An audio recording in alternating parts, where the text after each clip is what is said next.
Hi, I'm Gary Striegler, and I'm at the Marc School of Woodworking for Tool Tuesday, which is perfect for me because I absolutely love tools. What I want to share with you today is one of my very favorites, which is a D-handle router.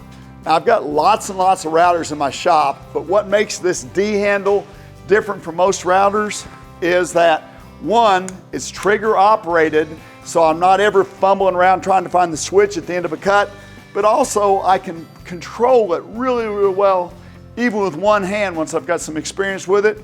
And another part that I really like, it actually extends my reach about another 6 inches. So I think that this D-handle router is one of the best ways to make safe cuts with a router. You just hit the switch and it's going to turn on and off. Plus you can control it very well, even if you just have to use one hand at the end of the cut. So I love these routers. It's kind of my personal crusade to get everybody in America to own at least one D-handled router.